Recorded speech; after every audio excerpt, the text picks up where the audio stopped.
नमस्कार। अकादमिक लेखन हायर एजुकेशन में विचारों को सामने रखने का एक बहुत ज़रूरी ज़रिया है। हाँ बिल्कुल। पर अक्सर ना कुछ आम गलतियां अच्छे भले काम को भी कमज़ोर कर देती हैं। हाँ बिल्कुल। आज हमारे पास एक ब्लॉग पोस्ट है जो इन्हीं आम चूकों पर और उनसे कैसे बचें इस पर बात करता है। हाँ, और हमारा मकसद है कि इन रुकावटों को समझें और कुछ प्रैक्टिकल तरीके जानें जिनसे लेखन ज्यादा साफ, भरोसेमंद और असरदार बन सके। ये सिर्फ लिखने की बात नहीं है, अपनी सोच को सही से पेश करने का हुनर है ये। तो चलिए शुरू करते हैं। स्रोत के हिसाब से सबसे पहली और शायद सबसे आम गलती क्या बताई गई है? वो है स्पष्टता और सटीकता की कमी। अच्छा। कई बार लेखक ऐसी भाषा इस्तेमाल करते हैं जो बहुत गोलमोल होती है। हाँ, जैसे स्रोत में एक उदाहरण था, चीज ये है कि समाज में चीजें होती हैं। ये क्या कह रहा है? कुछ पता नहीं चलता। बिल्कुल। और ये सिर्फ स्टाइल की बात नहीं है। शोध कहता है कि ऐसी अस्पष्टता अक्सर लेखक के दिमाग में ही विचार साफ न होने का संकेत होती है। ओह अच्छा। हाँ, तो जब आप भाषा सुधारते हैं तो असल में आप अपनी सोच को भी मांझ रहे होते हैं। ये तो दिलचस्प बात है। तो इसका हल क्या है? क्या सिर्फ आसान शब्द इस्तेमाल करने चाहिए? आसान से ज्यादा स्रोत कहता है सटीक शब्द, प्रिसाइज। अच्छा। जैसे उस अस्पष्ट वाक्य की जगह शायद ये कहना बेहतर है, सामाजिक घटनाएं समाज में अलग अलग वजहों से होती हैं। ये ज्यादा स्पेसिफिक है ना? हाँ है। और मुश्किल विचारों को छोटे साफ वाक्यों में तोड़ना और जो खास शब्द है मतलब टेक्निकल टर्म्स उन्हें समझाना। स्पष्टता का मतलब ये नहीं कि बात हल्की हो जाए, बल्कि ये कि पाठक तक सही पहुंचे। समझ गया। भाषा सोच का आईना एक तरह से। अच्छा, स्पष्टता के अलावा विचारों को पेश करने का तरीका भी तो उतना ही जरूरी है। स्रोत बताता है कि खराब संरचना और टोन असंगत स्वर, ये भी बड़ी दिक्कतें हैं। निश्चित रूप से ये दूसरी बड़ी गलती है। कभी लेखक बहुत अनौपचारिक हो जाता है। हाँ, जैसे स्रोत में लिखा था ये बहुत स्पष्ट है टाइप की बातें। हाँ वही।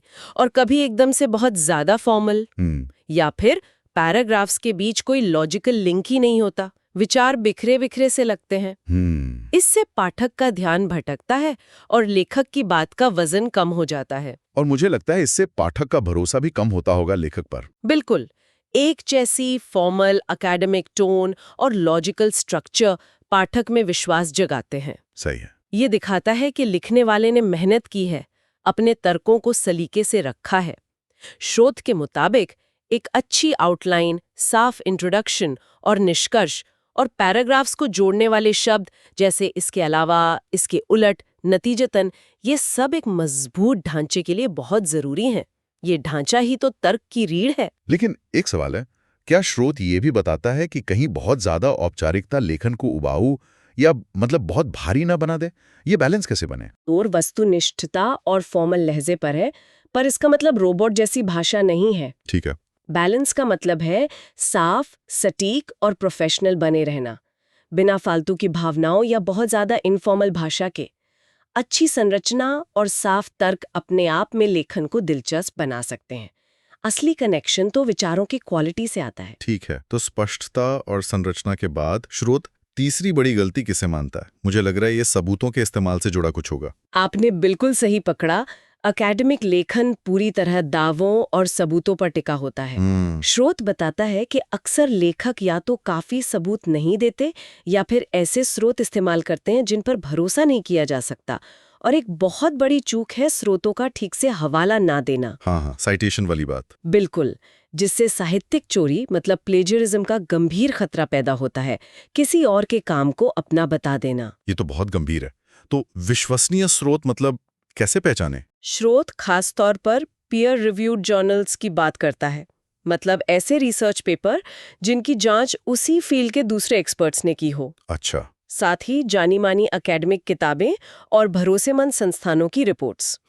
स्रोत ये भी कहता है कि सीधे कोट करने और अपने शब्दों में लिखने मतलब पैराफ्रेजिंग के बीच एक बैलेंस रखें। और हमेशा जो भी जरूरी साइटेशन स्टाइल हो, जैसे एपीए या एमएलए, उसे फॉलो करें। ये रेफरेंस लिखने के नियम होते हैं। ठीक है। और सबूतों के अलावा एक और चीज जिसे अक्सर लोग नजरअंदाज कर देते हैं, जैसा स्रोत बताता है, वो है एडिटिंग और रिवीजन, है ना? मतलब पहला ड्राफ्ट लिखा और काम खत्म। हाँ, और ये शायद सबसे ज़रूरी स्टेप्स में से एक है जिसे लोग छोड़ देते हैं। स्रोत इस पर बहुत जोर देता है। एडिटिंग का मतलब सिर्फ स्पेलिंग या ग्रामर ठीक करना नहीं है। सही। ये एक मौका है अपने तर्क को और पैना करने का, विचारों के बहाव को स्मूथ बनाने का, और ये पक्का करने का कि आपका जो मेन मैसेज है वो पाठक तक साफ साफ पहुंच रहा है या नहीं। एक ठीक-ठाक ड्राफ्ट और एक बेहतरीन अकादमिक लेख के बीच का जो फर्क है ना, वो अक्सर ध्यान से की गई एडिटिंग और रिवीजन से ही आता है। तो कुल मिलाकर स्रोत हमें बता रहा है कि साफ भाषा, मजबूत संरचना, फॉर्मल और एक जैसी टोन, सबूतों का सही इस्तेमाल और लिखने के बाद ध्यान से एडिटिंग, ये सब अकादमिक लेखन की नींव हैं। ये सिर्फ नियम नहीं हैं, बल्कि अपने विचार असरदार ढंग से रखने के औजार हैं। बिल्कुल। और एक दिलचस्प बात ये भी है कि जब कोई लेखक इन बुनियादी बातों में माहिर हो जाता है, तो वो अपनी एनर्जी उन ज्यादा गहरे ओरिजिनल विचारों पर लगा सकता है जो सच में उसकी फील्ड में कुछ नया जोड़ते हैं। फाउंडेशन मजबूत हो तो इमारत भी ऊंची और शानदार बनती है। ये तो बिल्कुल सही बात है। यानी ये एक स्किल है जो प्रैक्टिस से ही बेहतर होती है। उम्मीद है कि इस बातचीत से अकादमिक लेखन की कुछ आम गलतियों से बचने और अपने काम को और असरदार बनाने में मदद मिलेगी। हाँ, और यहाँ एक सोचने वाली बात ये भी है, क्या अकादमिक लेखन के ये जो तय नियम है, ये जो औपचारिकता है, क्या ये कभी-कभी नई लीक से हटकर सोच या क्रिएटिविटी को रोकते हैं? या फिर क्या ये असल में गहरी बातों को सामने लाने के लिए एक ज़रूरी और मजबूत आधार देते हैं? इस पर सोचने से शायद लिखने की प्रक्रिया को और बेहतर समझा जा सकता है।